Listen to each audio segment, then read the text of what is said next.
So that let me know that you just got to keep going. No matter who looking, no matter who watching, just keep going. Rather it's new or old.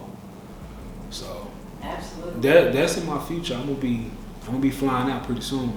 You gonna get flued out? Flued out, you hear me? As long as the contract and that ink wet. That part.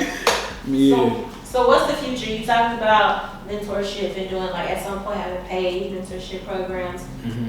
What else?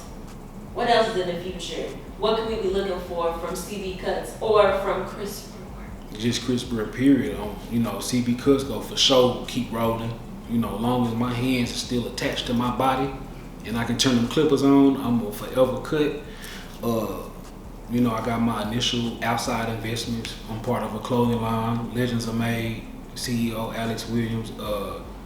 I invested into stocks. I feel like I got, into some important stocks like the cryptos and stuff like that. So I'm banking on that in the near future. I'm coming out with a beard product line. It's a 3-in-1. I got the beard moisturizer, beard enhancer, and a beard serum. So you can be on the lookout for that. At the end of the year, top of the year, still working on getting everything stamped and, so we can drop. And then the merchandise, of course, the shirts, hoodies, beanies. And then the website we can purchase. So yeah, we're working. I love it. Any other question? You got a question, X? I had one, but I forgot it. I was gonna ask you, but I didn't know if I can ask questions. Come on with the X, ask me. I forgot. It's gone. You must have to ask that boy at the beginning. Yeah, I never want to leave nobody out. We had to ask that boy at the beginning. I got a question for you, bro. How do you feel about incorporating CB Cutz with NFTs in the future? I think that'd be big. You got to think Have you about thought about it? Like, how would you do it? You said on the NFT right there. Yeah, you're right. I ain't thought about that far, but it's definitely, it definitely can be a thought process. You know what I'm saying? Because that's huge. So I'm a man about timing, because that's one thing I learned in the beginning. Just take my time with things, and it'll come to me. And then I'm really fourth quarter pressure too. So I really perform under pressure. So, but that's definitely a good idea though. Yeah, thank you for asking me that. Nah, for real, cause now, hey, I'm on to something. But yeah, that's what's up. Right, question. So, a lot of interview people predict stuff, and they go back to the interview and they be like, he said it first. Yeah. You got one of the moments first? I got a what? You got something to predict first? Anything? They look at me. Yeah. I'm gonna have a top brand in the city. I'm gonna be a very, very, very wealthy, respected person, and I'm gonna help a lot of children. I'm gonna have one of the top podcasts, top mentorship programs, and it's just, bro, I'm just gonna grow. I'm gonna be big in Dallas. I always ask this question: is there any final thought that you want to leave, whether it's advice to somebody watching it, if there's something that we didn't cover or didn't do a good job, what is your final thought that you want to make sure that gets recorded?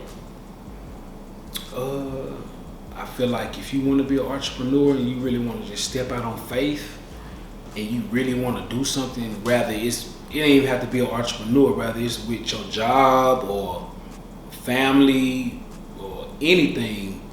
If it's a gut feeling that you have and that you want to do, just do it. Just do it. Just be a risk taker, because you just never know. You gotta beat the odds. You just never know. So, and just jump out in the deep end. If you don't know how to swim, figure it out. That's what I did. Figure it out. Jump out in the deep end, learn how to swim. You either go swim or drown.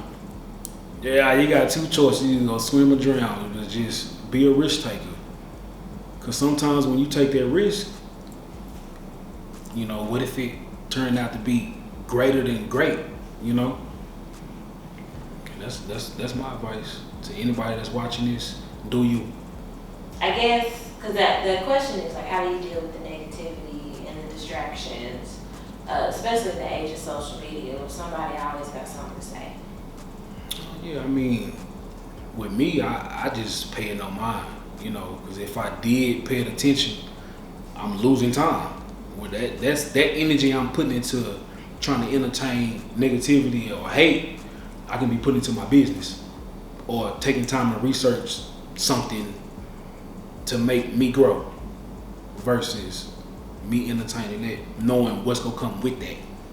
So I don't pay it no mind. People go talk, you know, everybody ain't gonna like my service, everybody not gonna like the way I cook. That's fine. That just come with the territory.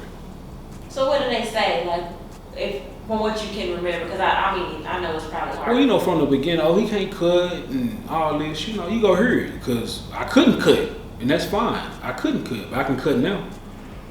I can cut now, and I got the clientele to back it. And one thing about my clientele, they go step for me. You can go to my Facebook and look, hey bro, you the GOAT. You the best it's the best cut I ever had. You know, like, you know, they go step for me, but I don't take it to the head. Like, I'm humble. Like, you know what I'm saying? So, but I pay it no mind. I pay it no mind. I don't feed into it. It's not worth it. I wish them the best.